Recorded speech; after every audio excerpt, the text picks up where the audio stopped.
The Ides of March. 1. It was 12:30 when I returned to the Albany as a last desperate resort. The scene of my disaster was much as I had left it. The baccarat counters still strewed the table, with the empty glasses and the loaded ashtrays. A window had been opened to let the smoke out and was letting in the fog instead. Raffles himself had merely discarded his dining jacket for one of his innumerable blazers. Yet he arched his eyebrows as though I had dragged him from his bed. "Forgotten something?" said he when he saw me on his mat. "No," said I, pushing past him without ceremony, and I led the way into his room with an impudence amazing to myself. "Not come back for your revenge, have you? Because I'm afraid I can't give it to you single-handed. I was sorry myself that the others—" We were face to face by his fireside, and I cut him short. "Raffles," said I, "you may well be surprised at my coming back this way and at this hour. I hardly know you. I was never in your rooms before tonight. But I fagged for you at school, and you said you remembered me. Of course, that's no excuse, but will you listen to me for 2 minutes?" In my emotion, I had at first to struggle for every word, but his face reassured me as I went on, and I was not mistaken in its expression. "Certainly, my dear man," said he, "as many minutes as you like. Have a Sullivan and sit down." And he handed me his silver cigarette case. "No," said I, finding a full voice as I shook my head. "No, I won't smoke, and I won't sit down, thank you. Nor will you ask me to do either when you've heard what I have to say." "Really?" said he, lighting his own cigarette with one clear blue eye upon me. "How do you know?" "Because you'll probably show me the door," I cried bitterly, "and you will be justified in doing it. But it's no use beating around the bush. You know I dropped over 200 just now." He nodded. "I hadn't the money in my pocket." "I remember."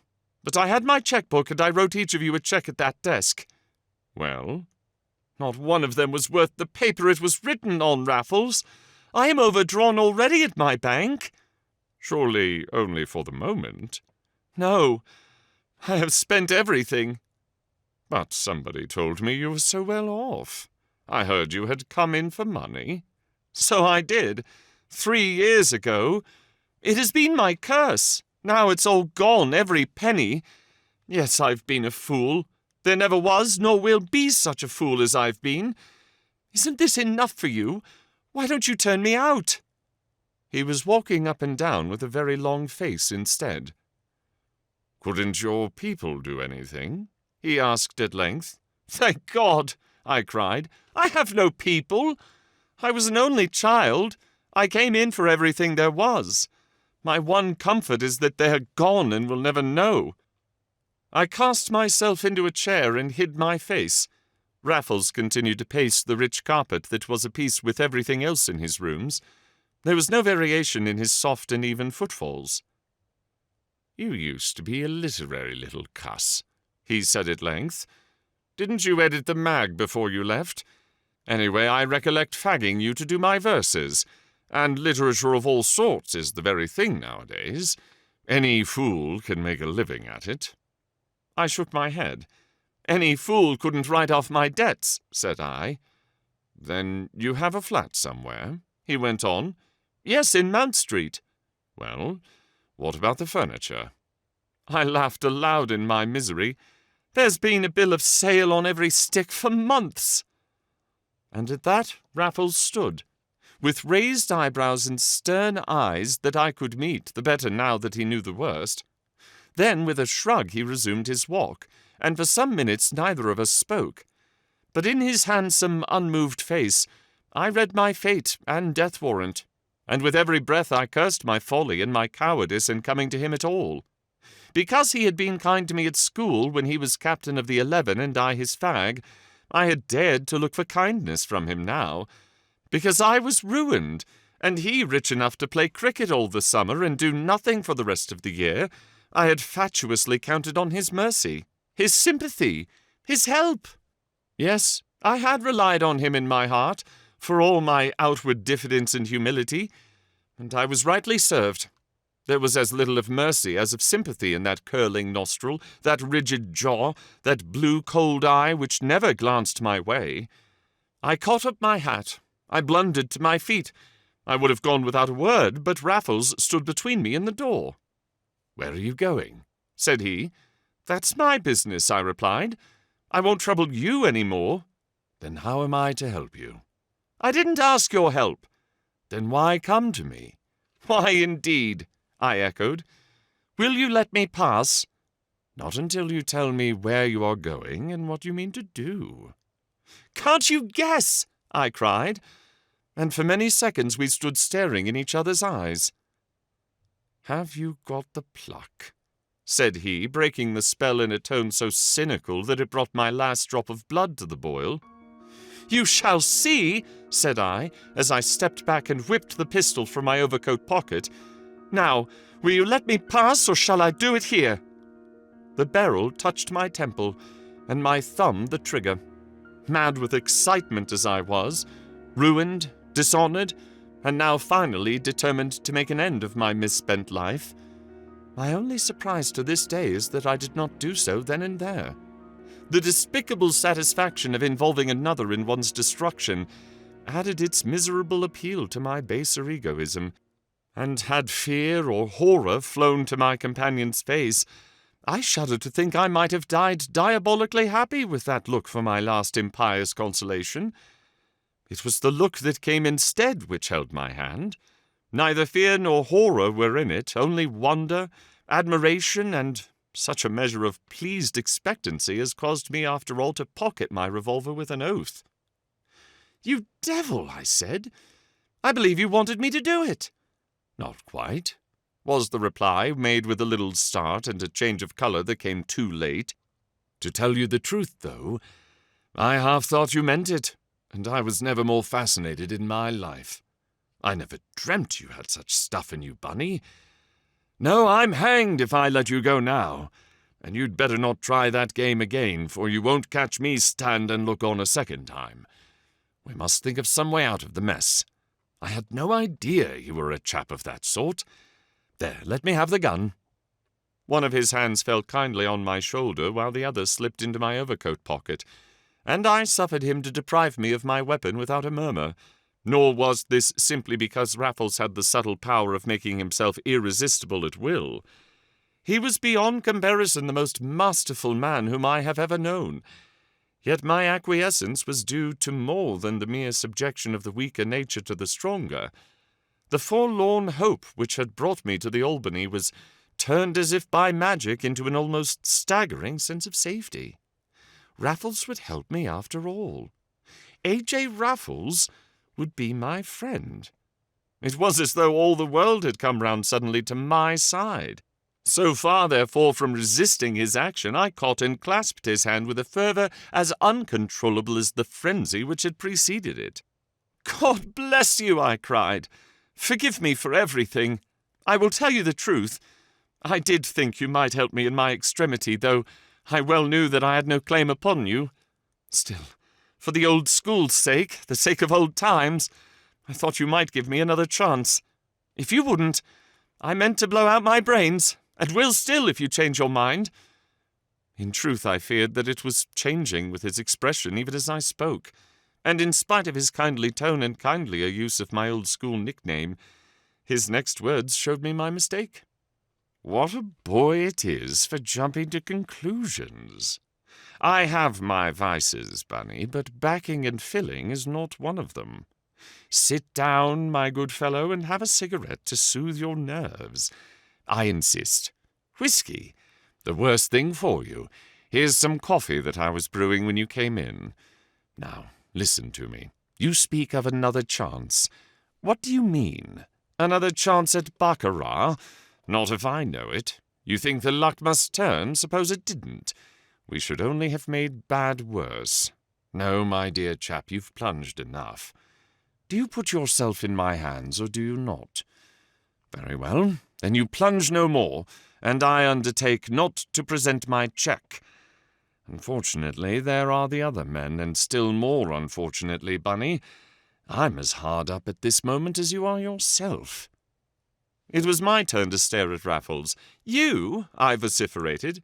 "You hard up? How am I to sit here and believe that?" "Did I refuse to believe it of you?" he returned, smiling.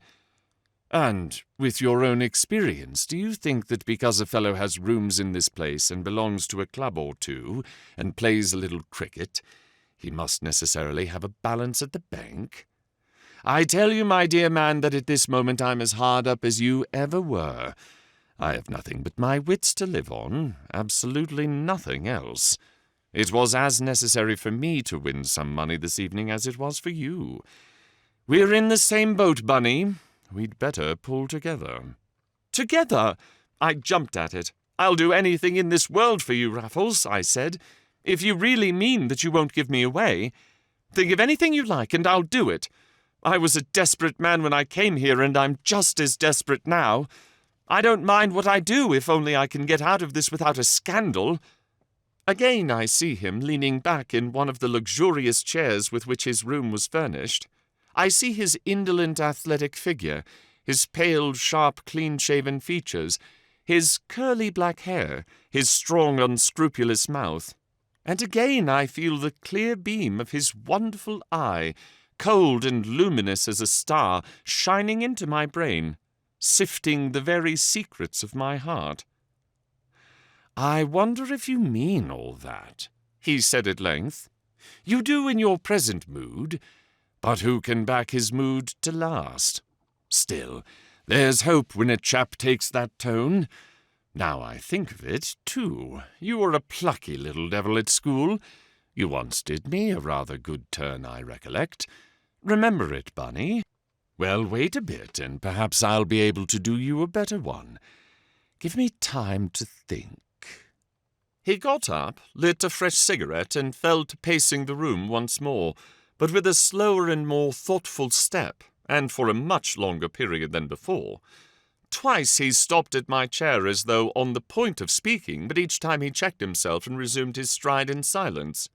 Once he threw up the window, which he had shut some time since, and stood for some moments leaning out into the fog which filled the Albany courtyard. Meanwhile, a clock on the chimney-piece struck 1, and 1 again for the half-hour, without a word between us. Yet I not only kept my chair with patience, but I acquired an incongruous equanimity in that half-hour. Insensibly I had shifted my burden to the broad shoulders of this splendid friend, and my thoughts wandered with my eyes as the minutes passed. The room was the good-sized square one with the folding doors, the marble mantelpiece, and the gloomy old-fashioned distinction peculiar to the Albany. It was charmingly furnished and arranged with the right amount of negligence and the right amount of taste. What struck me most, however, was the absence of the usual insignia of a cricketer's den.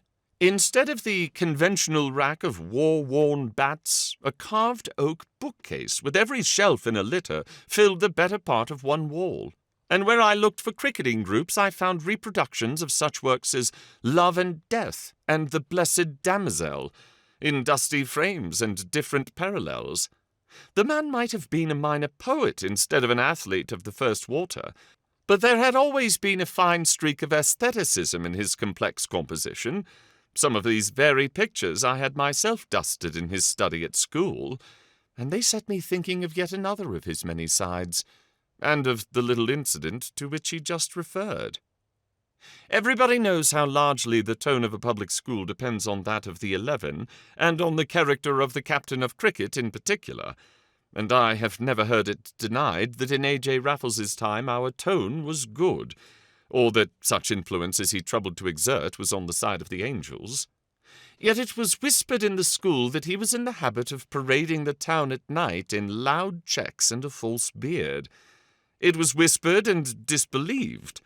I alone knew it for a fact, for night after night I had pulled the rope up after him when the rest of the dormitory were asleep, and kept awake by the hour to let it down again on a given signal. Well, one night he was overbold, and within an ace of ignominious expulsion in the heyday of his fame. Consummate daring and extraordinary nerve on his part, aided doubtless by some little presence of mind on mine, averted the untoward result, and no more need be said of a discreditable incident. but I cannot pretend to have forgotten it in throwing myself on this man's mercy in my desperation. And I was wondering how much of his leniency was owing to the fact that Raffles had not forgotten it either, when he stopped and stood over my chair once more. "I've been thinking of that night we had the narrow squeak," he began. "Why do you start? I was thinking of it too." He smiled as though he had read my thoughts. "Well, you were the right sort of little beggar then, Bunny. You didn't talk and you didn't flinch. You asked no questions and you told no tales. I wonder if you're like that now." "I don't know," said I, slightly puzzled by his tone. "I've made such a mess of my own affairs that I trust myself about as little as I'm likely to be trusted by anybody else. Yet I never in my life went back on a friend. I will say that, otherwise perhaps I mightn't be in such a hole tonight." "Exactly," said Raffles, nodding to himself, as though in assent to some hidden train of thought. "Exactly what I remember of you, and I'll bet it's as true now as it was 10 years ago. We don't alter, Bunny, we only develop. I suppose neither you nor I are really altered, since you used to let down that rope and I used to come up it hand over hand. You would stick at nothing for a pal, what?" "At nothing in this world," I was pleased to cry. "Not even at a crime?" said Raffles, smiling. I stopped to think, for his tone had changed and I felt sure he was chaffing me. Yet his eyes seemed as much in earnest as ever, and for my part I was in no mood for reservations. "No, not even that," I declared. "Name your crime and I'm your man." He looked at me one moment in wonder, and another moment in doubt, then turned the matter off with a shake of his head, and the little cynical laugh that was all his own. "You're a nice chap, Bunny, a real desperate character, what? Suicide one moment, and any crime I like the next. What you want is a drag, my boy, and you did well to come to a decent law-abiding citizen with a reputation to lose. None the less, we must have that money tonight, by hook or crook. Tonight, Raffles, the sooner the better.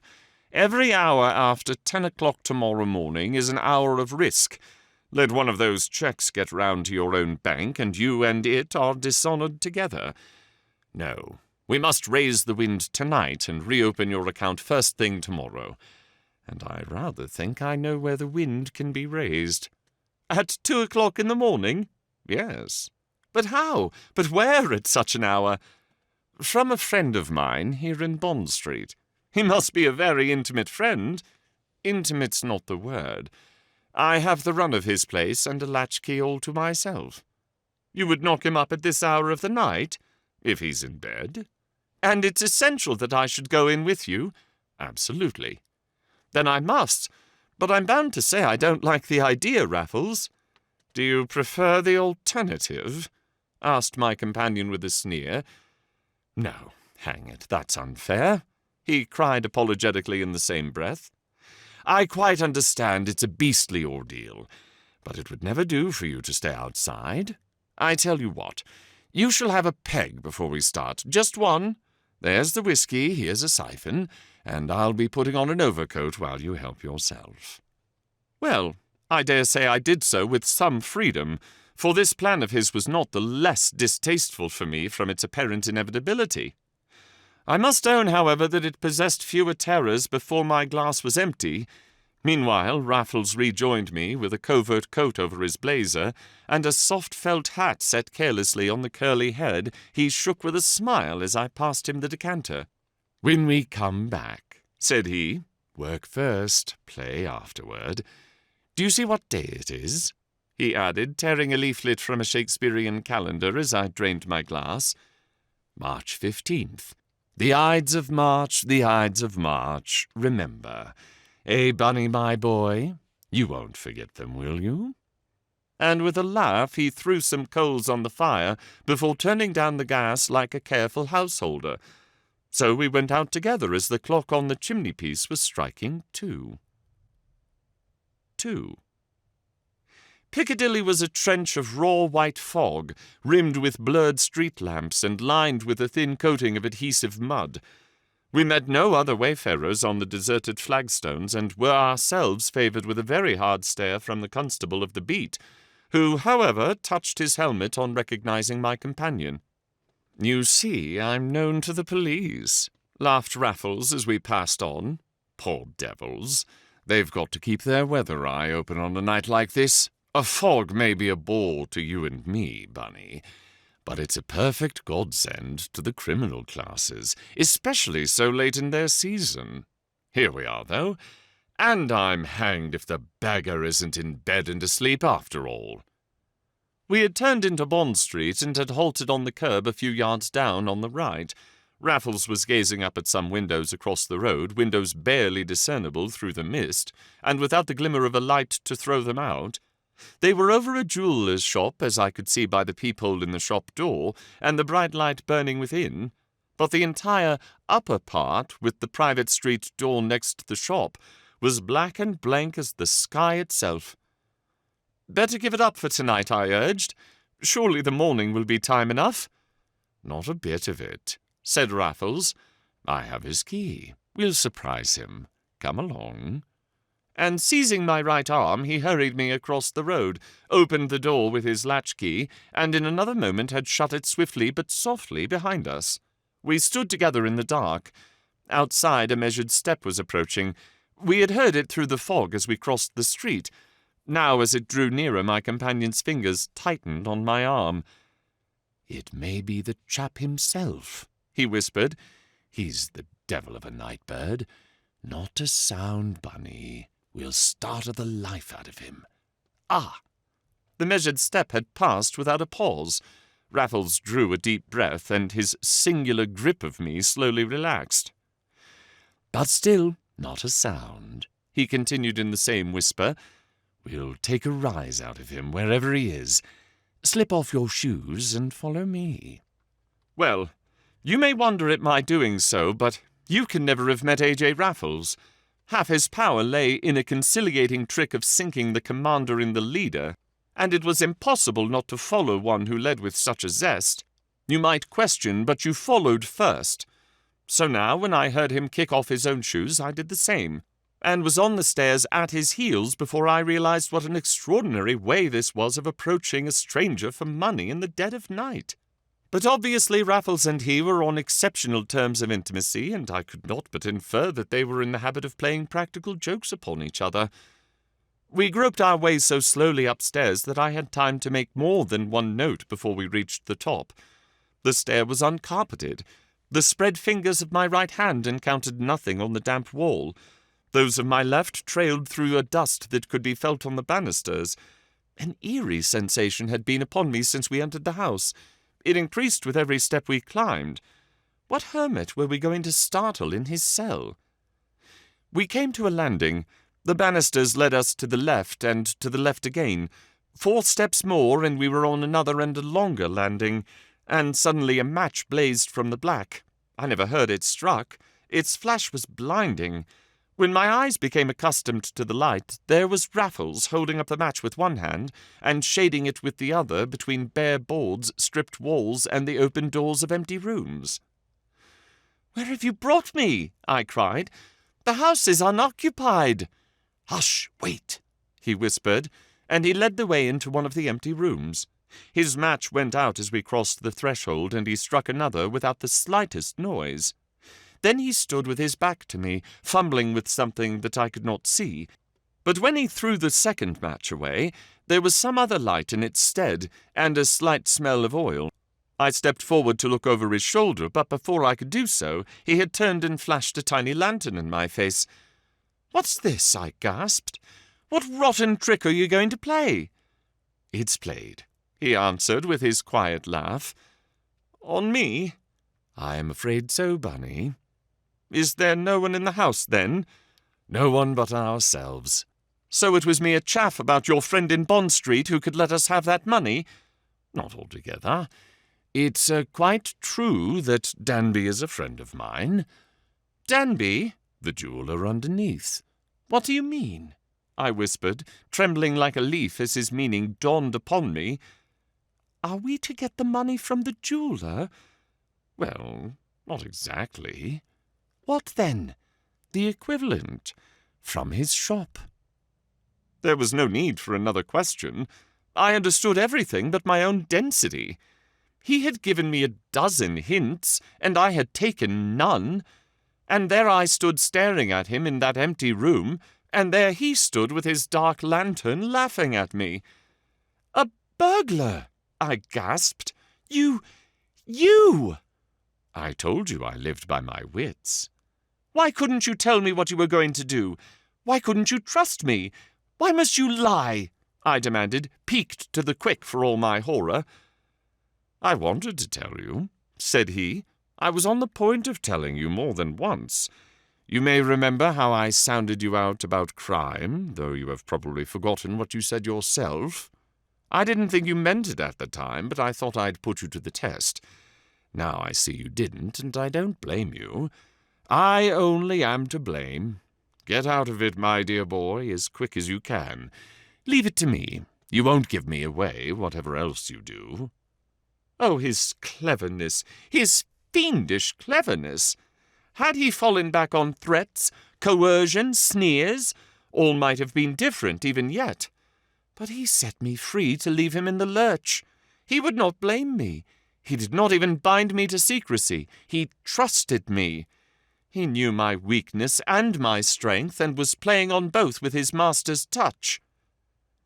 "Not so fast," said I. "Did I put this into your head, or were you going to do it in any case?" "Not in any case," said Raffles. "It's true I've had the key for days, but when I won tonight I thought of chucking it, for as a matter of fact it's not a one-man job." "That settles it. I'm your man." "You mean it?" "Yes, for tonight." "Good old Bunny," he murmured, holding the lantern for one moment to my face. The next he was explaining his plans, and I was nodding, as though we had been fellow cracksmen all our days. "I know the shop," he whispered, "because I've got a few things there. I know this upper part, too. It's been to let for a month, and I got an order to view, and took a cast of the key before using it. The one thing I don't know is how to make a connection between the two. At present there's none. We may make it up here, though I rather fancy the basement myself. If you wait a moment, I'll tell you."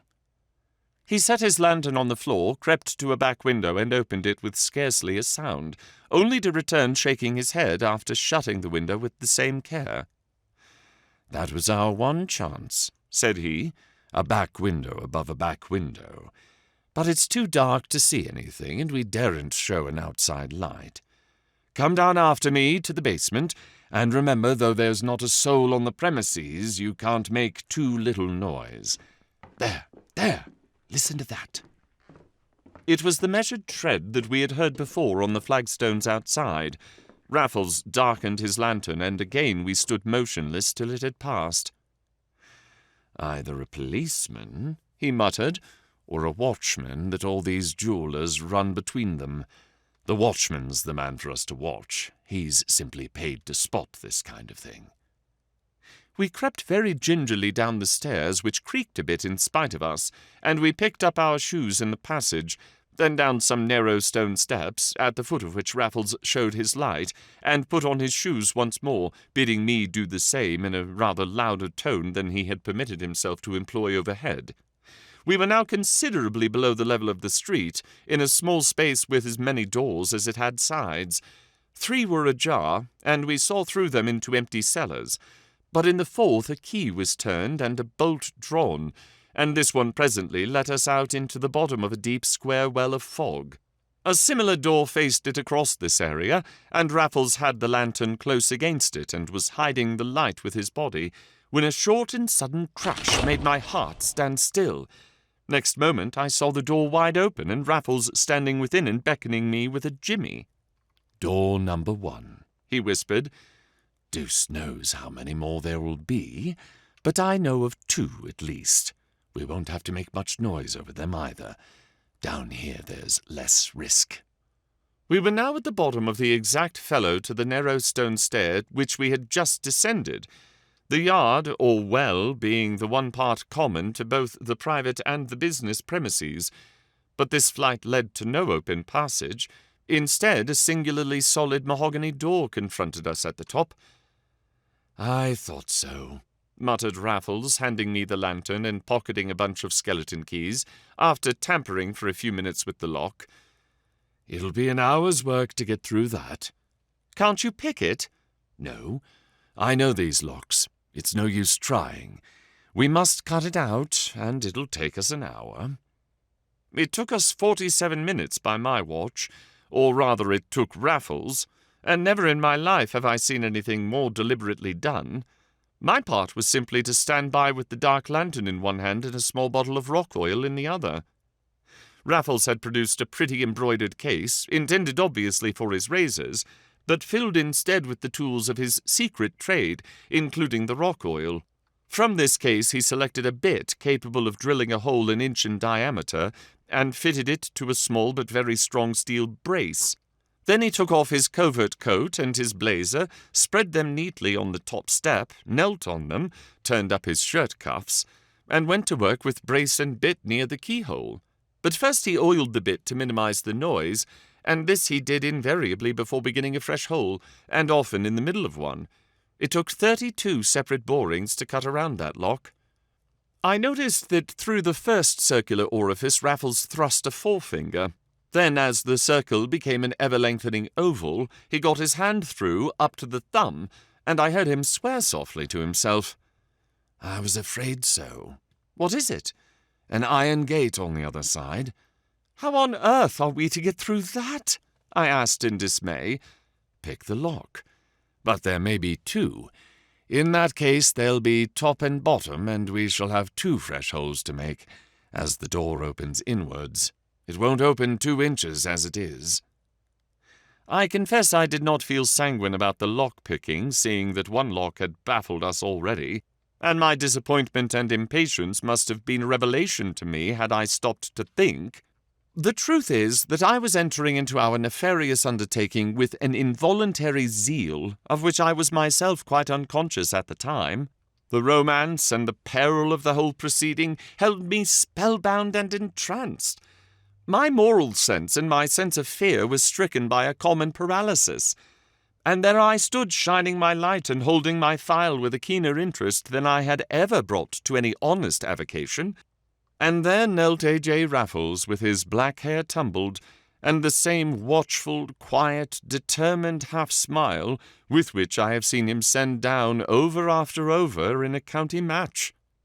At last the chain of holes was complete, the lock wrenched out bodily, and a splendid bare arm plunged up to the shoulder through the aperture, and through the bars of the iron gate beyond. "Now," whispered Raffles, "if there's only one lock, it'll be in the middle. Joy, here it is. Only let me pick it, and we're through at last." He withdrew his arm, a skeleton key was selected from the bunch, and then back went his arm to the shoulder. It was a breathless moment. I heard the heart throbbing in my body, the very watch ticking in my pocket, and ever and anon the tinkle-tinkle of the skeleton key. Then at last there came a single unmistakable click. In another minute the mahogany door and the iron gate yawned behind us, and Raffles was sitting on an office table wiping his face, with the lantern throwing a steady beam by his side. We were now in a bare and roomy lobby behind the shop, but separated therefrom by an iron curtain, the very sight of which filled me with despair. Raffles, however, did not appear in the least depressed, but hung up his coat and hat on some pegs in the lobby before examining this curtain with his lantern. "That's nothing," said he, after a minute's inspection. "We'll be through that in no time. But there's a door on the other side which may give us trouble." "Another door?" I groaned. "And how do you mean to tackle this thing?" "Prise it up with the jointed jimmy. The weak point of these iron curtains is the leverage you can get from below. But it makes a noise, and this is where you're coming in, Bunny. This is where I couldn't do without you. I must have you overhead to knock through when the street's clear. I'll come with you and show a light." Well, you may imagine how little I liked the prospect of this lonely vigil, and yet there was something very stimulating in the vital responsibility which it involved. Hitherto I had been a mere spectator.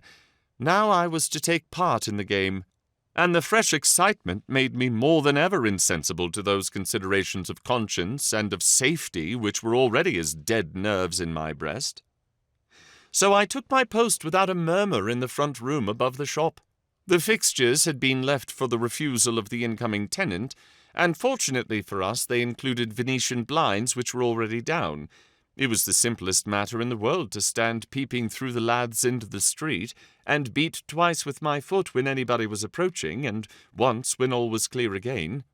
The noises that even I could hear below, with the exception of one metallic crash at the beginning, were indeed incredibly slight, but they ceased altogether at each double rap from my toe, and a policeman passed quite half a dozen times beneath my eyes, and the man whom I took to be the jeweller's watchman oftener still, during the better part of an hour that I spent at the window.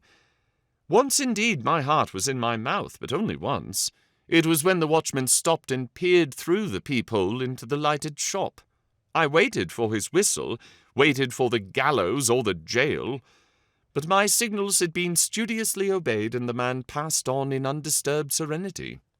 In the end I had a signal in my turn, and retraced my steps with lighted matches, down the broad stairs, down the narrow ones, across the area, and up into the lobby, where Raffles awaited me with an outstretched hand. "Well done, my boy," said he. "You're the same good man in a pinch, and you shall have your reward. I've got £1,000 worth if I've got a penn'orth. It's all in my pockets. And here's something else I found in this locker. Very decent port and some cigars, meant for poor dear Danby's business friends. Take a pull, and you shall light up presently. I've found a lavatory too, and we must have a wash and brush up before we go, for I'm as black as your boot." The iron curtain was down, but he insisted on raising it until I could peep through the glass door on the other side and see his handiwork in the shop beyond. Here 2 electric lights were left burning all night long, and in their cold white rays I could at first see nothing amiss. I looked along an orderly lane, an empty glass counter on my left, glass cupboards of untouched silver on my right, and facing me the filmy black eye of the peephole that shone like a stage moon on the street. The counter had not been emptied by Raffles. Its contents were in the Chubb's safe, which he had given up at a glance.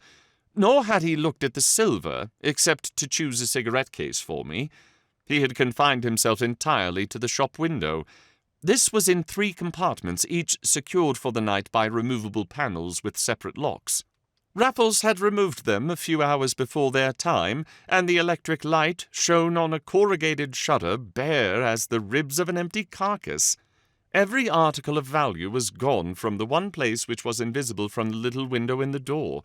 Elsewhere all was as it had been left overnight, and but for a train of mangled doors behind the iron curtain, a bottle of wine and a cigar-box with which liberties had been taken, a rather black towel in the lavatory, a burnt match here and there, and our finger marks on the dusty banisters, not a trace of our visit did we leave.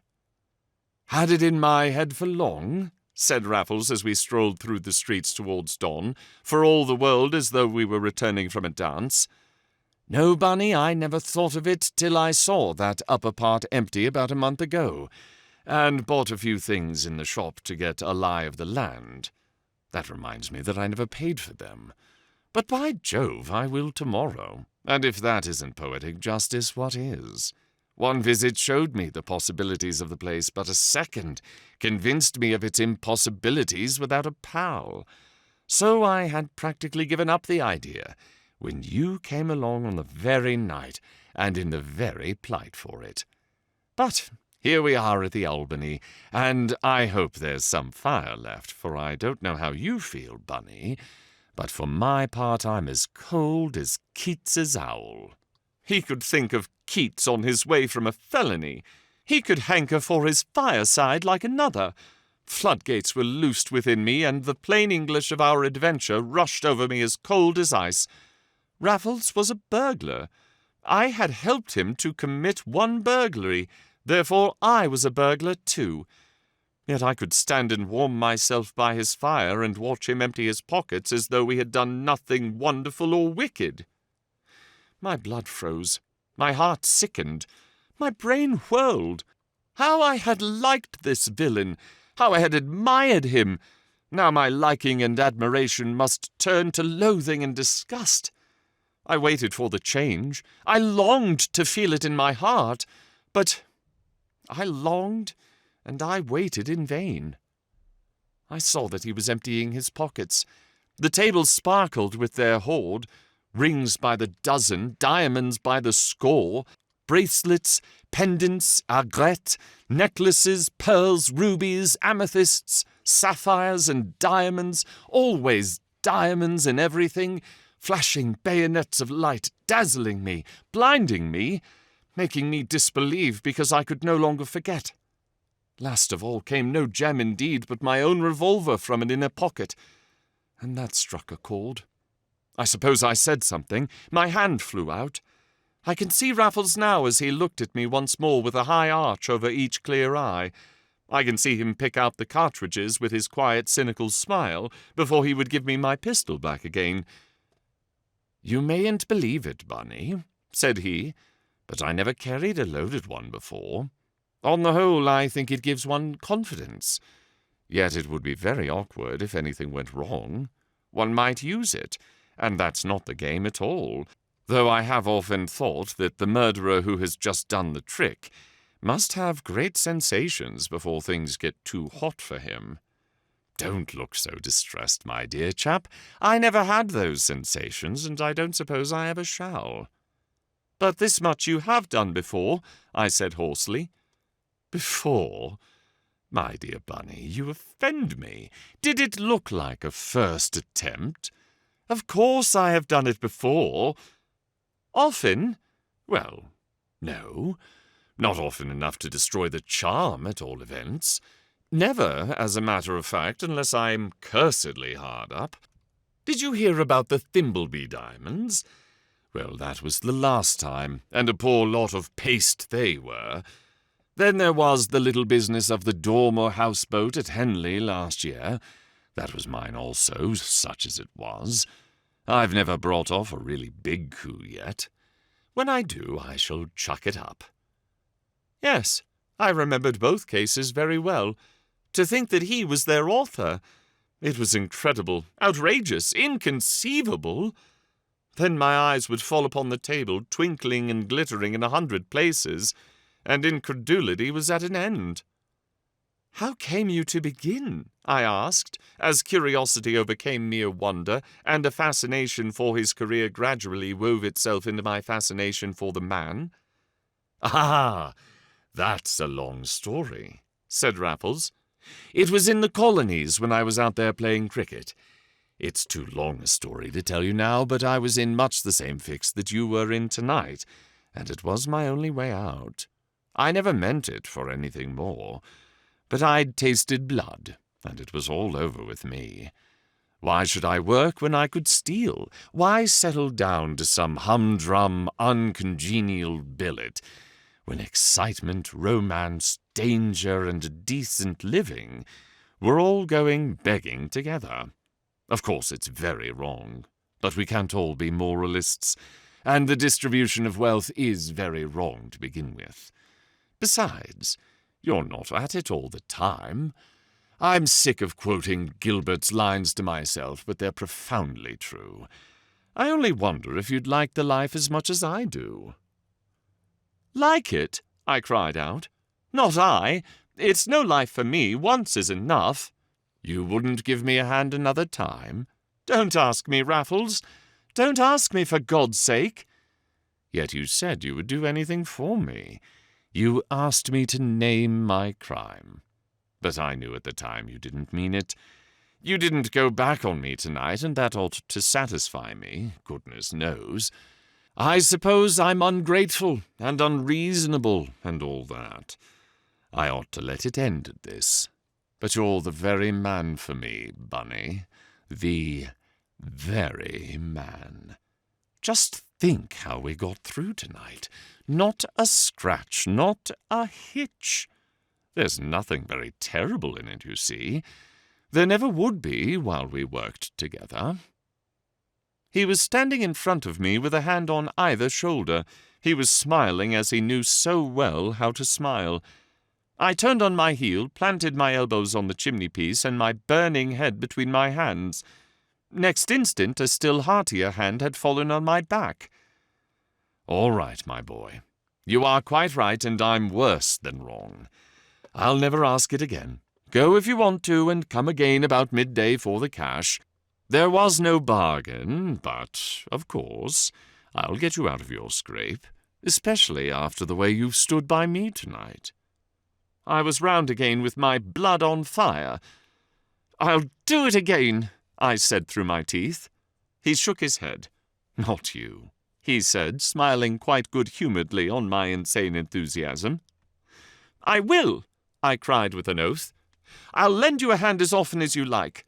What does it matter now? I've been in it once, I'll be in it again.